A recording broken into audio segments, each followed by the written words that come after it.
Welcome to Beyond Your Why podcast, where we go beyond just talking about your why and actually help you discover and then live your why. You see, we believe that knowing your why, that driving force behind every decision you make and every action you take, is the essential first step to really knowing yourself. It allows you to move forward faster and have a bigger impact. If you're already a fan of the show, then you know that every week we talk about one of the 9 whys, and then we introduce you to somebody with that why so you can see how their why is played out in their life. This show will be more powerful for you if you've already discovered your why. If you still need to do that, head over to whyinstitute.com and discover your why today. It'll only take you about 5 minutes. Now, let's meet today's guest. Welcome to Beyond Your Why podcast, where we go beyond just talking about your why and actually helping you discover and then live your why. So if you're a regular listener, you know that every week we talk about one of the 9 whys, and then we bring on somebody with that why so you can see how their why has played out in their life. And so this week, we're going to be talking about the why of better way. So if this is your why, then you are the ultimate innovator. You are constantly seeking better ways to do everything. You find yourself wanting to improve virtually anything by finding a way to make it better. You also desire to share your improvement with the world. You constantly ask yourself questions like, what if we tried this differently? What if we did this another way? How can we make this better? You contribute to the world with better processes and systems while operating under the motto, I'm often pleased but never satisfied. You are excellent at associating, which means that you are adept at taking ideas or systems from one industry or discipline and applying them to another, always with the ultimate goal of improving something. So this week, I've got a great guest for you. His name is Joe Maez. He was born and raised in northern New Mexico. Joe is not afraid to go the extra mile. He's a graduate of UNM Anderson School of Management, a U.S. Army combat veteran, the first New Mexico broker on record to close over $100 million in residential real estate in a single year. He's recognized as being amongst the leading real estate professionals in the country, selling thousands of homes in Albuquerque and Rio Rancho metro areas. Armed with a unique and extensive knowledge of local markets, coupled with unparalleled marketing and negotiation skills and discipline, Joe brings a true passion to every real estate transaction. Joe is also a sales coach and consultant to many public and private companies. Joe, welcome to the podcast. Hey, thanks for having me, Gary. Hey, this is going to be fun. I'm looking forward to this. So let's start here. Tell everybody a little bit about your background. Take us back to where were you born? How did you, when you went to UNM, how did you get into the military? And then how did you get into real estate? Let's go down that path. That's a long story. How long is this podcast? So born in Espanola. So I was born in Espanola, New Mexico, a little northern New Mexico town up in Rio Arriba County. Actually grew up, went to school in Cuba, New Mexico until I was in 3rd grade. And at that point, my father got a job in a different, up in Chama. So he moved us up to Abiquiu, and that's pretty much where I grew up. So my graduating class was 18 people, Gary. Wow. 18 people in my Coronado High School. So most of the people listening to this will not know what Espanola is like. Right. What kind of a reputation it has? What is it known for? Kind of give people a sense of where is that and what is that like? Well, it's a beautiful place. To me, it's a beautiful place. It doesn't have the best of reputations. Obviously, it was known as being the lowrider capital of the world and also the heroin capital of the world, which we're trying to change. But there's a lot of amazing people that come out of the Espanola Valley area. And it's a beautiful country too. So yeah, I mean, I guess for people that are listening that have never experienced it, it's definitely a challenged location. It's a challenged community. And more specifically, where I graduated from was a place called Gallina, New Mexico, which is where the Coronado Leopards, and my graduating class was 18 people. So it was a consolidated school where people are, I mean, literally Gary, I rode the bus for 45 minutes in the morning to get to school, right? Wow.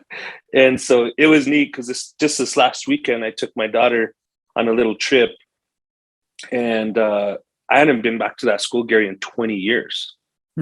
And the campus gates just happened to be open on a Sunday afternoon. And I took my daughter through there. I said, "That's where your daddy went to school." She's like, "No way."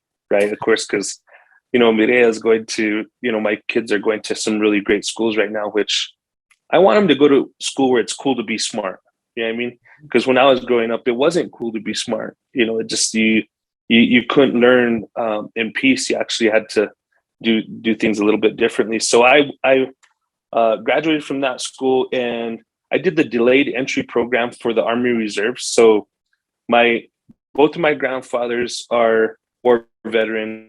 So they were, and father is a Marine, Vietnam veteran. Okay. And I always wanted to be like those guys. Those are my gold standards, right? That's what a man should be, right? First, and just studying what you're studying and doing what you're doing, everything, a lot of things are learned. And so we want to be like the people before us. Well, right, I had great mentors, but watching them, so I was the only person from my generation to go and join the military. So as soon as I possibly could, I always even told my recruiter, I said, "Man, I was laid down. Normally people just like hold out for like a bonus or something like that. And I just joined up right away." And so I was a combat engineer, and I went to school at UNM because the good thing that my parents did is they always programmed us. They said, "You're going to college, you're going to college." And so that was awesome. And my first major was sports medicine because I was super, into sports and very physical, always like to run, lift weights, and do all that stuff. We didn't have enough kids for a football team at the school that I went to, so that was kind of a bummer. But if you're going to play basketball, you just had to run really fast. And so, so you had to be faster than everybody else, which kind of helps me out in my industry right now. You have to be faster than everybody else. So, gotta be resourceful, huh? Yeah, you got to be resourceful. And so, I joined the reserves, and then I got a business degree. But when I was going to college, mom and dad said, "You got to go to college." Well, my first major was sports medicine. And then so I was going to NMSU down at New Mexico State. And then one day I woke up, I said, what's going on with you, man? Like you've always, I used to sell my artwork in Old Town, and, I had did stuff for the Spanish market when I was growing up.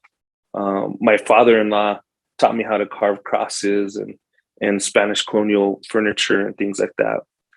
So one day I was like, I'm not going to be rubbing people's feet for the rest of my life. I don't know. And then I said, I'm going to business school. So I left NMSU, went back to Anderson because they have a really strong business school. And that was that. And halfway through my graduating semester, I was deployed to Iraq with the 101st Airborne Division. That was in 2003 when we invaded Iraq. Wow. And so that was an eye opener, man, because, but, as a kid, when you're in your 20s, that's, both my grandfathers were war vets. My dad's a war vet. This was part of me going into that role. When you're in your 20s, you don't think that war is a bad thing. You're actually sick as it sounds, excited to go to war. Right. Mm-hmm. And then when you get to, where I'm at in my life right now, that war, there's not a lot of good that comes from war, but I can tell you that great experience came to me from war. It was a very humbling experience, what would be into a 13-month deployment. That was at that. Okay. Well, I'll tell you, going to war is super humbling because you never realize how good you have it until you don't have it. And, that's always been a saying, right? And sometimes people get tired. They don't know what that means until they experience it. But even, going to school, certain relationships that you've had, advice that your father or your mother gave you, advice that mentors gave you, right? That's all. A lot of times we take that for granted. Heck, running water, Gary. Taking running water for granted and taking a shower or cold water or just things like that. What was supposed to be a 4-month deployment turned into 13 months Wow. So that'll really, change your perspective on life. So, what was that like? Nobody ever really likes to admit, their shortcomings, but I was the kid growing up that, like, going to college was checking the box for me. Okay. Like, I just checked the box, because if you didn't go to college in our family, like, everybody like gave you the guilt trip just because all our fathers and mothers had done it. My grandmother was like the first valedictorian of in the family line. So she like set the expectation that everybody was going to, which was great to move the needle forward. But for me, it was like, I mean, seriously, Gary, I didn't even buy books in college.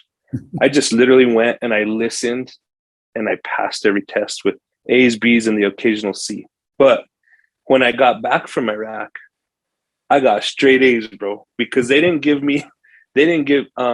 unfortunately, Anderson didn't give me any credit, not even partial credit. But it was fine. I mean, I got down into it, and I finished off, and I graduated with straight A's my last semester, which was never happened. But I was in the books, I was reading, I was like, wow, I'll never take education for granted like that, or opportunities for that matter, right? Mm-hmm. So that was neat. I needed that, because if I didn't get that little kick in the butt, and it was, going to war for me was an eye opener. I was a hell of a soldier, when you're in your 20s, I think that's a great time to be a soldier, when you don't have, any kids or worry about back at home. I think, and then of course, now I'm in my 40s, I'm 40 years old now. I'd probably be a totally different soldier than when I was then, because I was one of the youngest NCOs, which is a non-commissioned officer. So I got out as an E6 after 8 years of being in, which was, I was always a fast tracker, right? I always, maxed my PT test, maxed all the educational stuff. I was really, really good at it. So I always excelled. But I had soldiers that reported to me that were twice my age, which was, another learning lesson, right? Because I just didn't have enough miles on me to empathize with them about, what was going on back at home, because it was hard for some of these guys to be, that far away from their families. And I couldn't empathize, right? So that was where, it just takes time to get that kind of experience. Now I'm pretty decent communicator, because of, because people will say, well, you're only 40 years old. And I'll tell them, well, I'm 40 years old, but I got a lot of miles on me. I got a lot more miles. Sometimes I feel like Forrest Gump sometimes, right? Just because there's so many things, because 40 is young, and I've still had a lot of life experience. So when I was coming back from Iraq, Gary, my wife started looking for homes for us, because kind of where I come from, everybody does. And I think that's the way a lot of people think about things, right? They say, okay, this is the path of life that people need to take, right? It's like, okay, you go to school, then you go to college. After you go to college, you get a job. You work that job, and, for as long as it takes to retire, you contribute to your whatever retirement account it is. And then you retire, and then you get a hobby, right? Or, oh yeah. And by the way, in the way that you throw in, get married, right? Have kids, right? Buy a house. So there's like it's like the paint by numbers thing for your life, right? And I think it's all learned. It's all learned, right? So when I came back from Iraq, I told my wife, I was like, well, I had some good money saved, because number one, when I was there, there wasn't anywhere to spend that money. Okay. Now these poor guys come back in debt because they have access to the internet. I did not touch that money. So I had a pretty good amount of money saved when I came back. And then, so I said, all right, time to check that box and buy a house. So Rosie started looking around for a house. And then when I finally was able to talk to her, when I came back into town, she's like, you would be a good real estate agent. I said, well, what's a real estate agent? She's like, well, they help people find houses. And she said, they make a lot of money too. I was like, money? I like money. Because at that time I was bartending at my family's bar in college, and I did pretty good bartending. And bartending is listening to people, making sure their drinks are full, that they're not waiting on you for that matter, right? And being a good listening ear, but also remembering them, knowing what they like when they show back up again. And they, so I was a great bartender. So she said, "You love helping people. You love listening to people." I said, "Real estate." I said, "How does that work?" She said, "It's 100% commission paid." I was like, whoa, whoa, whoa, whoa. Not where I come from. Because where I come from, it's like first and the 15th, right? You get a paycheck on the first and the 15th. So, but I said, all right, well, I'll listen. So I went to a career night with her, and I listened to the guys that were putting on the career night, and just super awesome guys. I mean, just totally put on a good show, sold me on it, right? But when they told me 100% commission paid, I still had those limiting beliefs in my mind about, could I do it, right? Could I do it? And so we both agreed that we're going to get our licenses. So Rosie got her license and went with the brokerage here in town. And then at that time, Pulte Homes was doing a lot of college recruiting. So they're on campus, and it was in real estate. So I said, you know what? And they advertised a $55,000 a year salary with benefits. I was like, great, there's the security. So there's the security. So I went with it, and I interviewed, and I got the job. Okay. It was actually a fun process, there's a lot of time with that. We probably don't have to talk about that, but it was neat. Yeah. Because my military service got me in the door there. The degree, I would have never got in the door if I didn't have my degree, because they're only looking for college grads. And number two, that was when, veterans were just coming, war vets were just coming back from Iraq. So I was one of the first people to come back. And that was exciting too. So they hired me pretty quickly, which was great. And I started with this company, and it was so awesome. Their sales training program was phenomenal. And I didn't know it at the time, but my mentor, his name was Brian Fink. And he used to tell me, he's like, you know what, if you want, I'll train you. I'll give you extra training. Meet me at my office at 5 a.m. And he offered that to the whole sales staff. And I was one of the only ones that showed up, and he took a major liking to me. But before that, the company had rolled out, and this kind of really where I got recognized, was the company had rolled out a CRM. So it was a national initiative. So Pulte is a Fortune 147 company. They roll out this CRM. And you know how that is, Gary. I mean, we're both better way guys. Sometimes when people roll out a CRM, any company rolls out a CRM, you lose so many people because people just don't like change. And me, I'm like, give me change. I love change. And that's what I've realized about myself. So they roll out this CRM, and I'm an intern at this time. Okay, Gary. So I'm just like low on the totem pole, which is great. I'm learning. And all of a sudden, corporate flies into town. Nobody even knows who I am. Corporate flies into town, and they said, we're looking for Joseph Maez. Okay, that's before I started going by Joe. We're looking for Joseph Maez. And they said, and I remember my VP and his assistant, and the assistant's all, that's that young guy, he's working down in the South Valley. And he's all, well, and then my VP says, well, if he did something wrong, they're like, if he did something wrong, we can assure you he's new or whatever. They said, no, he's the number one user of sales logics in the country. And we want to talk to him because we notice the sales in his community have gone through the roof. And so I was using it. This was a platform at that time, like in 2004, 2005. That was the first year starting to see like mass emails, things like that were going out. And I was using it because I had to network with the brokers in the community. And the rest was history, Gary.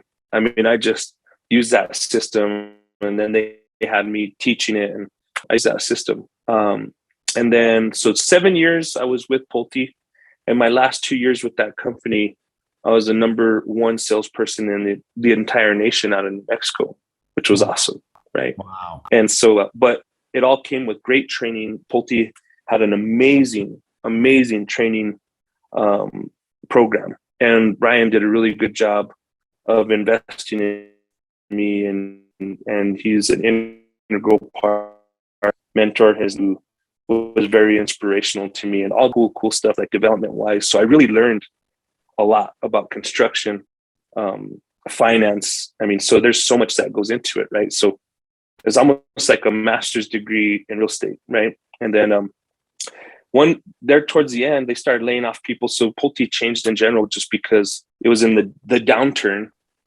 and they started laying off a lot of people. So a lot of my people that I looked up to were getting cut and let go for right reasons. I mean, the company could not sustain that type of overhead anymore. But to me, I had never seen anything like that. So it was hard for me to take, even though I was a great revenue generator. I mean, and I was kind of at that point untouchable. I mean, you got a 25, 26-year-old guy making $500,000 a year. It was amazing. And I was at the top of my game. My wife was on the resale side. I'm on the new construction side. We're just doing great. I'd had my little boy was 2 at the time. And Rosie was pregnant with our little girl. Right. And then, this lady comes into town, and she came into town, and she was from Pulte Corporate. And after they started laying off all, the executives they came to depend on me. And I knew I wasn't going to get touched because I was a revenue generator. The last person you're going to touch is your revenue generator. And, but she came to town, and she's like, "So you're Joe Maez?" I said, "Yeah." She's like, "Here, you get whatever you want around here." And I was like, "Where's this coming from?" Right. And she said, "Well, starting next year, we're going to cut your commission. And the reason we're going to do that is because we know you're used to making a certain amount of money, and you'll just work harder to make that same amount of money." And I was like, wow, she's a cold-blooded killer. But she was hired to do that, right? And at that point, and she's honestly one of the best things that ever happened to me, because I had been toying about going out on my own for a couple of years at that point, but I didn't do it.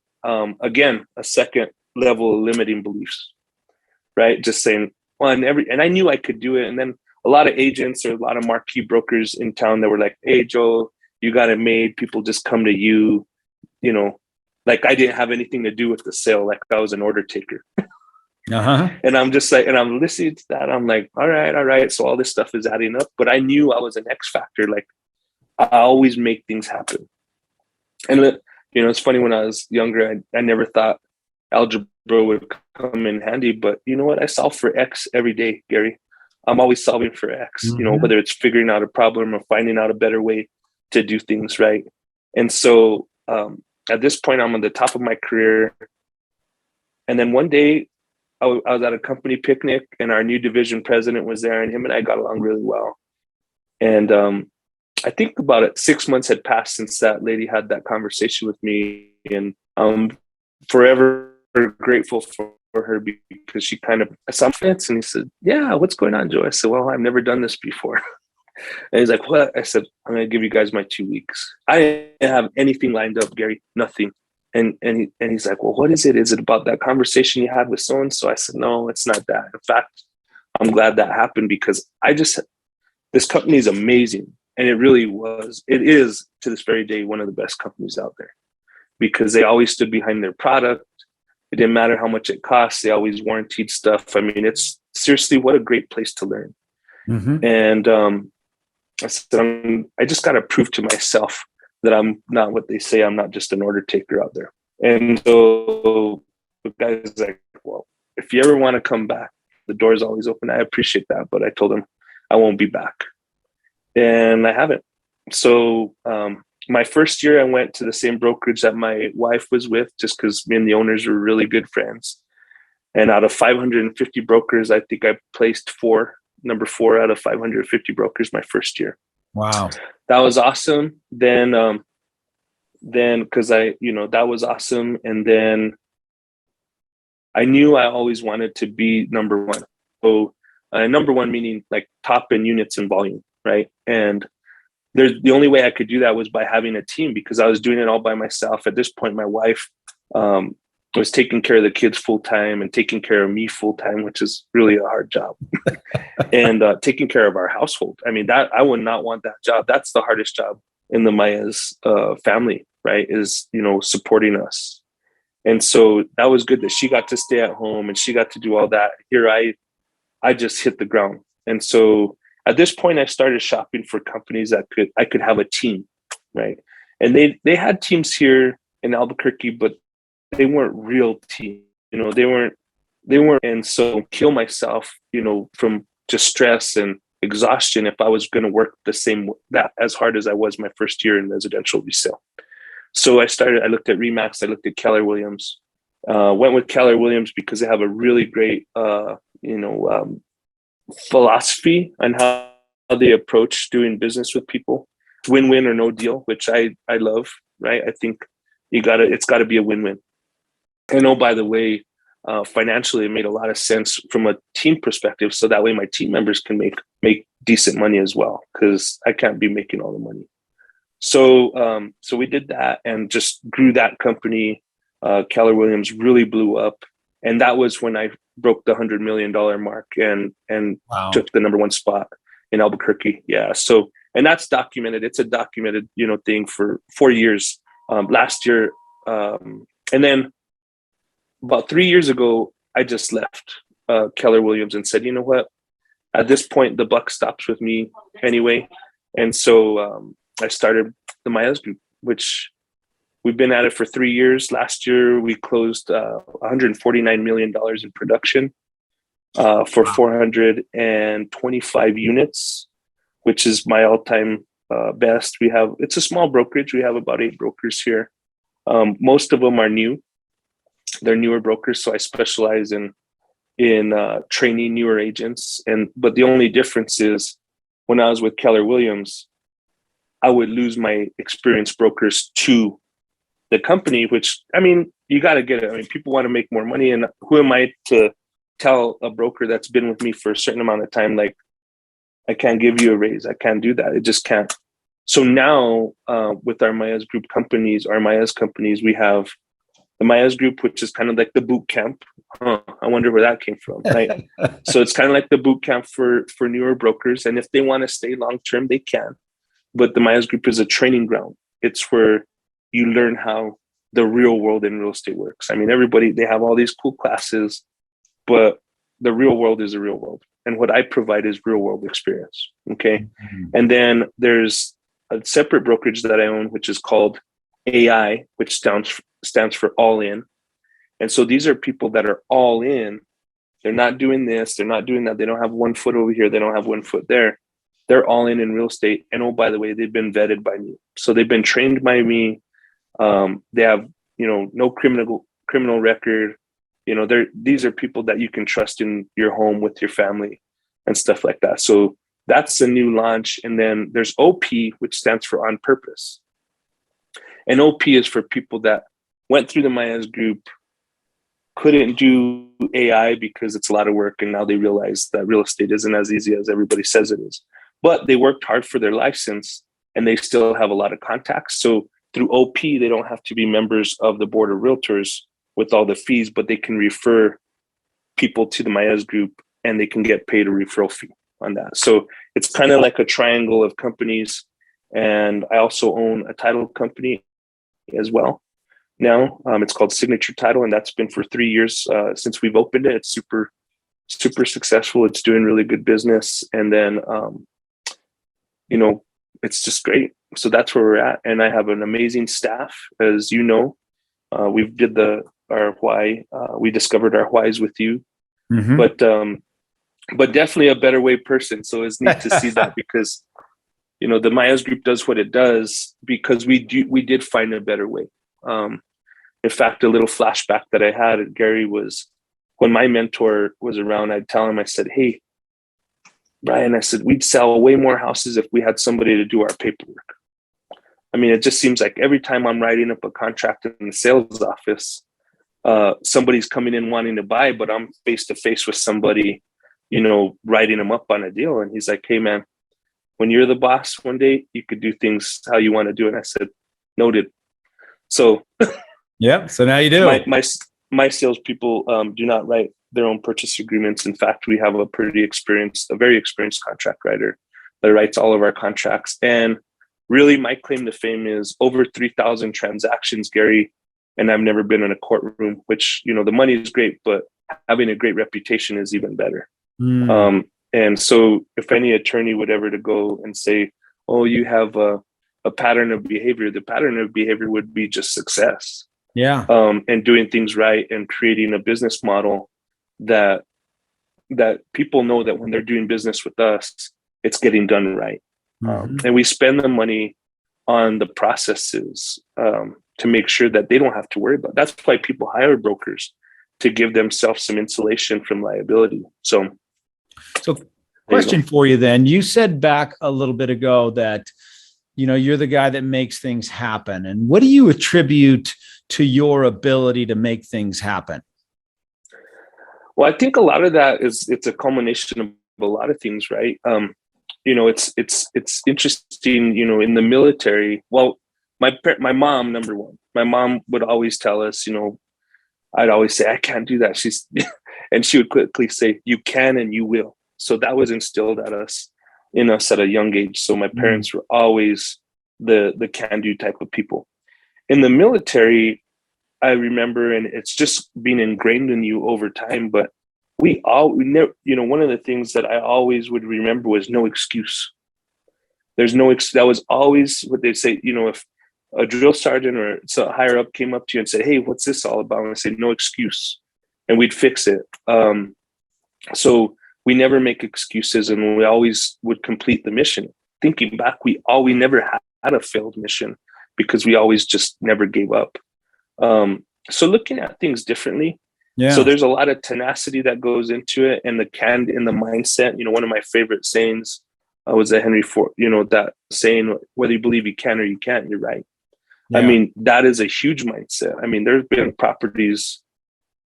things that we've done here that everybody said, no, you can never do that. Oh, well, we did it, and so it's just a mindset, Gary. I really think it's a mindset that we know that we can do things, we can get it done.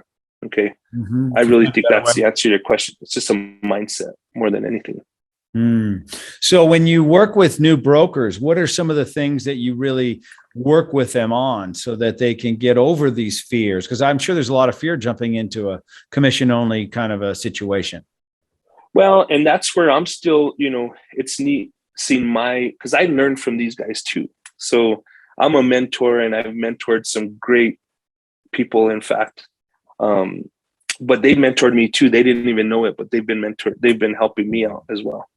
And so just putting myself in their shoes, really one thing that I know that we do differently, Gary, is a real life experience. Okay. So I can't remember the book, and I'm an audiobook type of guy. So this podcast is great. I've listened to some of the podcasts, and I got to say, it's great for a guy like me because I'm not a pick up a book and read type of guy, So, one of the things I read, listened in one book was 10% of what you're going to learn is in the classroom. Okay. The other 10% is reading in a book, but the 80% is actually rolling up your sleeves and doing it. Okay. That's the approach that I love with newer agents. Is I've had to teach myself. I'm from maybe not the best analogy, but as a wolf would teach the pups how to hunt. I mean, that's how I teach people how to do things. Okay. It's roll with me. It's I do it, we do it, they do it. So do it. And if you're watching me do it, you're going to be way more comfortable than if you read it in a book or they taught, or some guy that was teaching it in class that's never even done it. He's just qualified to teach the class. I mean, this is real world experience. So when any of my brokers come out of my camp, if they give me 2 years, I would put them up against any seasoned broker out there. I mean, just from how to get things done, they're hearing, a seller call me upset about a low offer or me negotiate that. They hear firsthand the negotiations and offer and how you get the highest price for a seller. They hear firsthand a deal's going to miss closing, and both the buyer and seller have scheduled moving trucks, and everybody's up in arms about that. That's real life experience. You will not learn in a book. You will not learn in any class by somebody that's teaching a class that's probably not even qualified to teach the class. I mean, this is real world stuff. So they're seeing it for real. I mean, you'd be surprised, Gary. I mean, literally, some agents will never sell a house because they really don't know how to write the contract. They've never done a single contract. But guess what? Once they've done that first contract, it's all good. Now they did it, right? It's almost like a rites of passage. It's like, okay, now I've done that. Okay, I'm not afraid of it anymore. Just like a lot of things in our life. It's like, the first time you skydive, never done it, but the first time somebody skydives, they're probably freaked out. The second time, probably not so much. If they come back, right, then they're probably not afraid of it. It's the same deal. What I do is I get people past that threshold sooner, right? Yeah. So I remember there was a broker that, I used to see her in the office all the time, okay, when I was back at Keller Williams, and I always remember these stories. But she had been going Keller Williams is like one of the best training companies there is. I mean, they did do a lot of training, classroom training.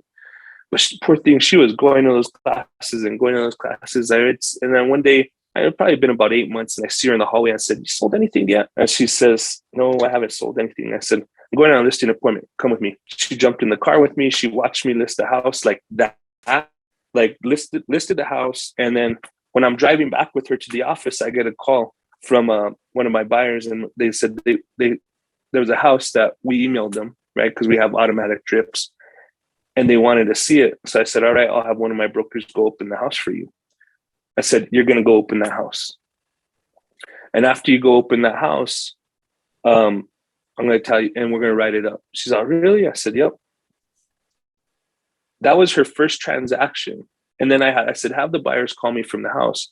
So they called me from the house. I ran payments with them over the phone. I told them about how the process worked. Boom, boom. She's listening. She's watching it. Probably something that she had been in those classes for 6 to 8 months and never even experienced, right? And I had her write up the deal for me, showed her how to write up the deal. And now she's a producing broker. I mean, she's not on my team, but she's a producing broker out in society right now, right? And I know that was the spark that lit the flame, right? So that's what I do. That's what I do is I show people. And the other thing about me is I'm abundant. I'm a man of abundance. I never think about, hey, that's my competition, because it's not. I truly feel the more that you help people, the more you're going to. I mean, there's just so much business, Gary. There's so much. But I hope, for me, I know that it changed her life, but it changes my life too, because it really, it just reinforces my beliefs, right? That I love helping people. And like Rosie said years ago, she's like, "You'd be a good real estate agent. You like helping people." Well, I'd be a good anything because I love helping people. Yeah. So hey, what was your spark that really set you from guy didn't know anything to off and running? What was that spark for you? Well, I think it was just the fact that, this is going to sound pretty weird, but I grew up doing pretty hard labor, and doing stuff where I was even thinking back about my military career as I was an NCO, but I had all the credits to be an officer. I always did things the hard way. And just when I realized how much I could do and what a living I can make with using this, and that's really where things took off. And it was like a dream come true. A lot of people will say, "Well, Joe got lucky."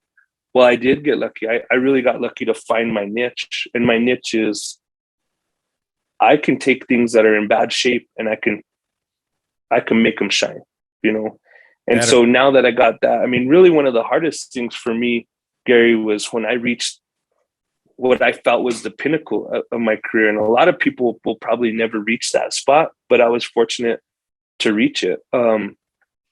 It's a breaking point, and I don't know if you can identify with this, and I'm pretty sure you can because you're a winner. But when you get bored with what you're doing, okay, so like I reached a point where, okay, I'm the number one guy, I'm selling all this stuff, I'm selling all these houses, and then you're just like, okay, I've climbed to the top of this mountain.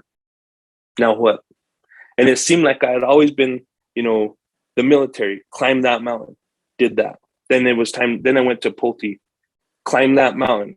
I was done there. It seems like 7-year cycles. So it's like 8 years in the military, 7 years in new home sales. Now I'm at this 7 to 8 year mark in residential resale. I'm at the top of my game. And then you start thinking, well, what now? Mm-hmm. It's almost like Rocky, it's almost kind of like Rocky, the Rocky series, Rocky, when he just got kind of, I don't want to say complacent, but just wasn't like it. Now what? Right. And so I kind of took a year off and I let the company do its own thing, and it still did really well. But then I realized how much I missed the interaction of being with people, and literally, it's crazy, but saving people's lives. Mm-hmm. When you sell it, sometimes there's situations where you're literally saving somebody's lives, and I'm able to help people in situations where I know another broker might not be able to do it. Like, just for instance, I got a deal that's closing this week where, these folks, we sold their house, and, everybody sees my sales and they see this one that sold for 2.7 million. They see all these big deals that close, but we sell everything, so this house right now that I have that's out in Los Lunas, on the outskirts of Los Lunas, which is, this is a $149,000 property. We get it under contract, and the seller doesn't have the money to make all the repairs that have come up on this house. And they're already under contract on another property, so they have to close. So there's the foundation on this mobile home that needs repairs. They don't have it. There's the septic that failed on this house. Needs to be replaced per the state but that they don't have the money. The neighbor next door, they've been living in this house, and there's 4 people using this well, and the neighbor refuses to sign a well share agreement, even though these people have been living there for 8 years and they've been paying the electricity on this well. And she won't sign a well share agreement, and the buyer's lender will not sell that property unless there's a well share agreement or they have their own well. Guess who just drilled the well? I drilled a well for $20,000. I replaced the septic for $55,000, and I did the foundation for probably about $1,500. Now, I don't have to tell you, but the commissionable event on that one is maybe $5,100, right? But I can, and they have enough proceeds coming out of the sale to where they sign something saying they'll pay me back at closing, whatever. But I'm able to do that. I'm the I know I can get it done. Mm-hmm. So it's neat to be in a position like that, to where you can literally bridge the gap, right? And everybody's like, well, how did you sell 425 homes last year? Well, I found a way. Mm-hmm. I found a way to get it done. And so because I've been fortunate to be really, really good at what I'm doing, I'm able to help way more people just because I'm able to bridge the gap for them. So what does it take? What do you see as what separates you from, there's a lot of really great real estate agents out there, and we both know a lot of them, but Mm-hmm. What is it that makes you really good? What is the mindset? What is that X factor? What is that thing that somebody who's listening to this right now, they're thinking, you know what, I'm considering getting into real estate, or I am in real estate, and I'm trying to figure out, how do I go from beginner to expert? How do I go from survival to abundance? What is it? Well, I'll tell you, nothing, Gary. The answer to that for me is nothing replaces experience. You have to have good quality experience, okay? You have to get a great mentor, somebody to mentor you. It's so crazy to see real estate agents coming out and they get into it, right? Because they say, oh, look, there's this guy and he's got this and he's got that. And man, he doesn't even speak good English, but if he could do it, the truth is, if I could do it, they can do it. But what they're missing is the 19 years of failure, that comes in there, and learning the hard way too. So, when I mentor people, I always want to my goal is to save them. Just kind of like my dad and my mom used to give me all this great advice that I never took. My goal is that I get them to take my advice and save them some steps that I had to take that they shouldn't have to take. And That's where it's at. It's really being mentored. And, there's so many agents coming into any industry, even any industry, what it is. But I know that when you're a dentist, you didn't just start working on people's teeth. I mean, it took time. You had to watch somebody that had crazy experience, perform things. And guess what? That made you a better person. But right now, there are people in this industry, and I have my qualms with this industry because, number one, they just let anybody get into it. Okay. Which is sad because, as the saying goes, if you think it's expensive to hire a professional, try hiring an amateur, right? And a lot of people don't realize that until they have to call me up, right? And now they've spent double or whatever. But electricians have a journeyman program. They have apprentice and journeyman program. That's what people really need to do. They need to not cheat the system. Okay. One of the biggest pieces of advice, because I mentor young ones, and I had a couple of college interns this summer, and they said, well, what's the biggest piece of advice you can give, somebody younger like me? And I said, enjoy the process. Enjoy the process of learning, and learn well. Because if you skip a step, you might not be able to survive something really serious. I deal with, millions and millions of dollars of production. What happens if you make a mistake? Are you able to make it right?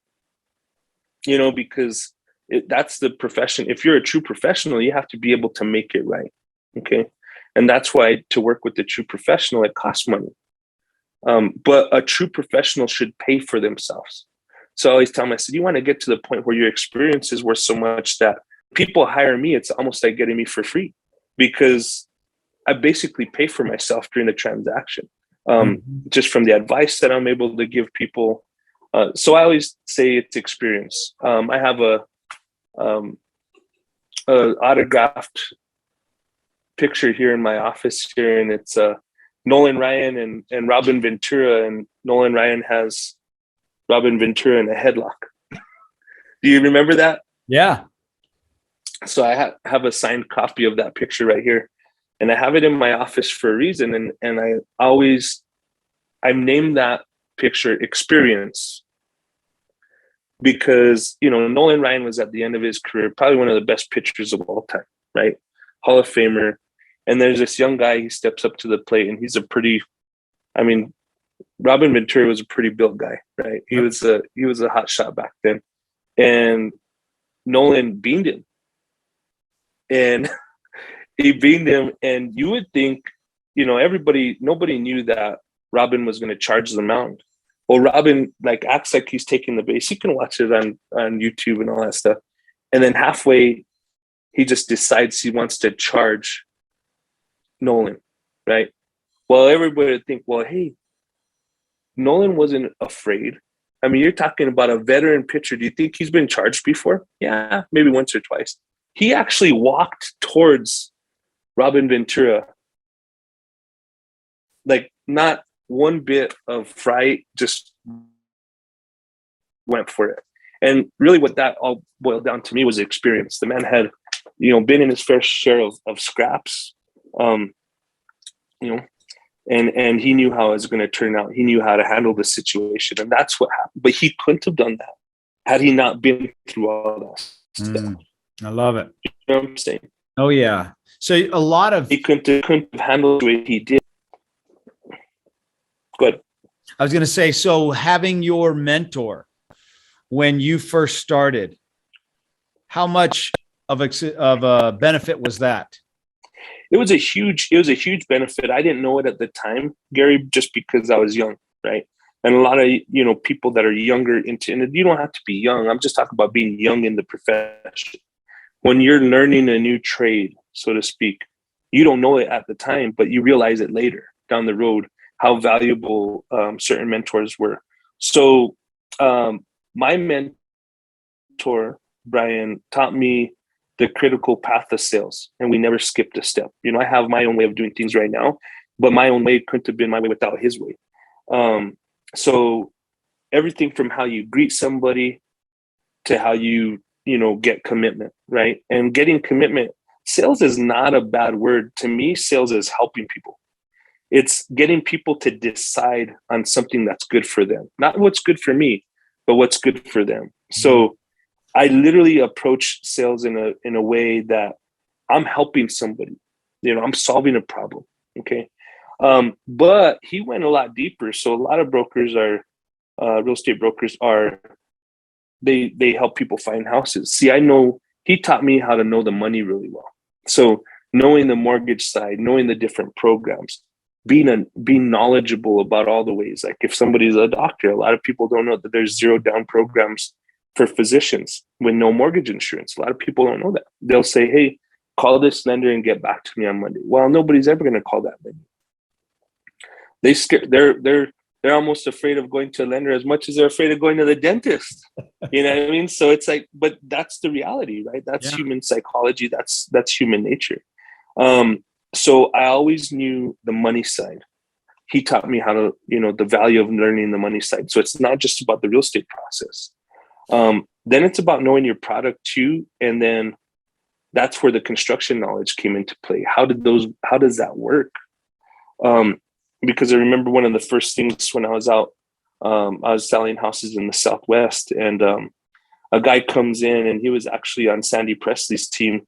He was a buyer's agent for Sandy Presley, Arnie Katz. And Arnie is like one of the better buyer brokers out there. And I'm brand new, man. I'm just like new kid on the block. And Arnie wants to show his client one of our specs, and a spec home, a standing piece of inventory out there. And the guy comes in, he's like, what kind of roof is this? I said, and again, Gary, I'm green, right? This was like 18, 19 years ago. The guy says, so what kind of roof is this? And I said, I don't know, sir, but I'll get that answer for you.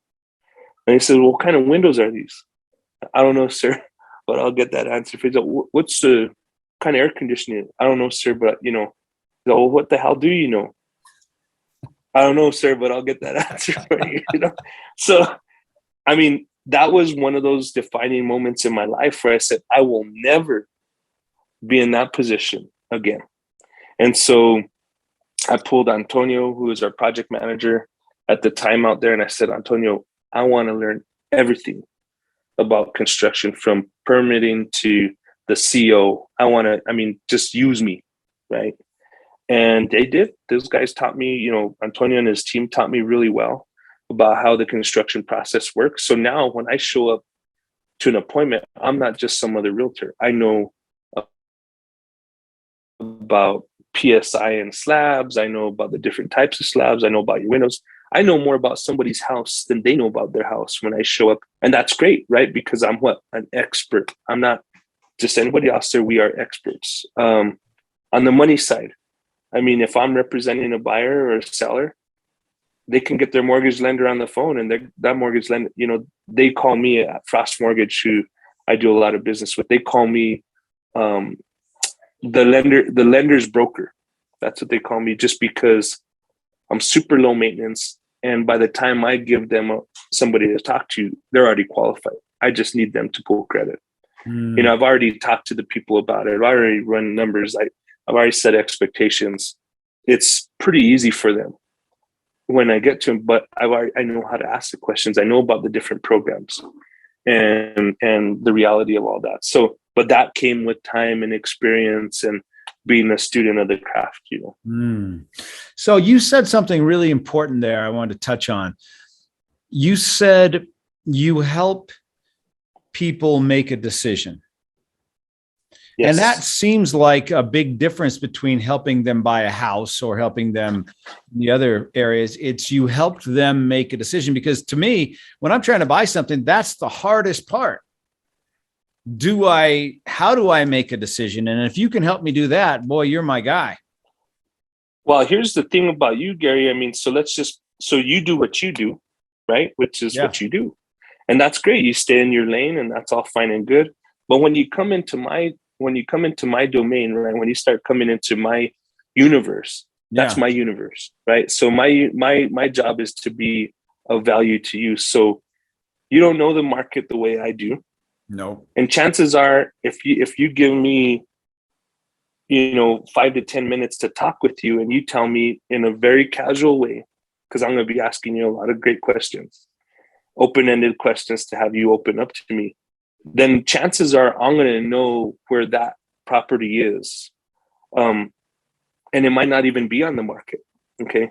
But I'm going to know where it's at. I'm going to know that financially it meets your needs. It's not going to put you in a hardship, and it's going to meet a time frame that's comfortable for you. And oh, by the way, I'm probably going to know about unless you're paying cash, I'm probably going to know about a program that you don't know about.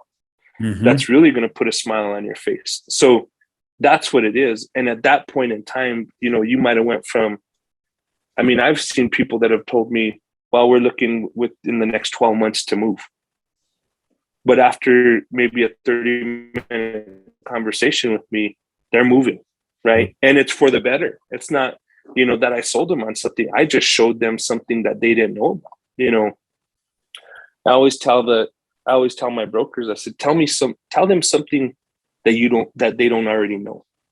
Tell our clients something that they don't already know. Because there's a reason, Gary, why Zillow and Realtor.com and those types of platforms exist. They're disruption, right?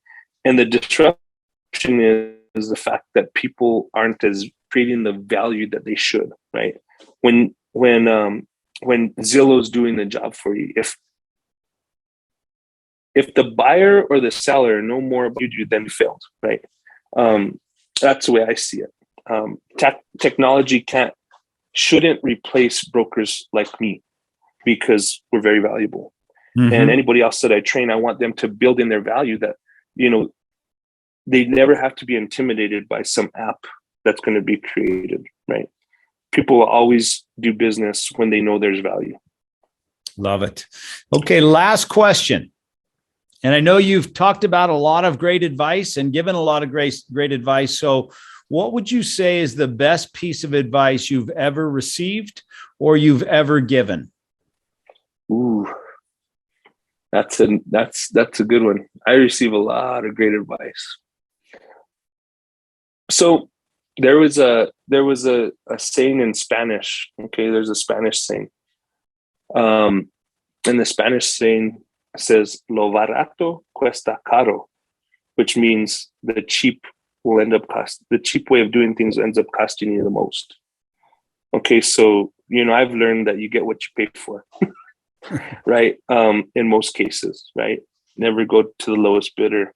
So that's one of the better advice, and that's just in everything too. It goes all the way around. If you're gonna go about something the easy way, it doesn't have to be about money.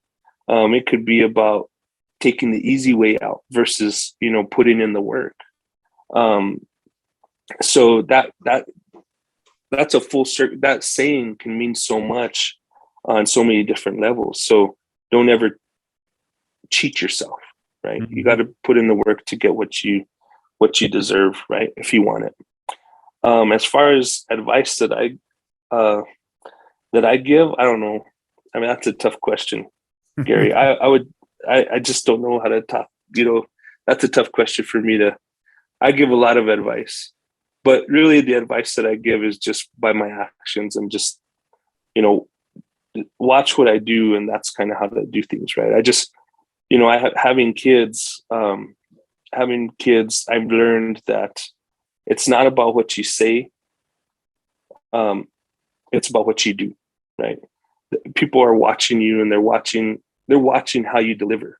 And that's the best example, because a lot of people can say things, but it's about what they do that really is worth more, right? So. Yep. Awesome. Joe, I appreciate you taking the time. I know you're busy. Thank you for being here. And I'm glad we got a chance to finally do this.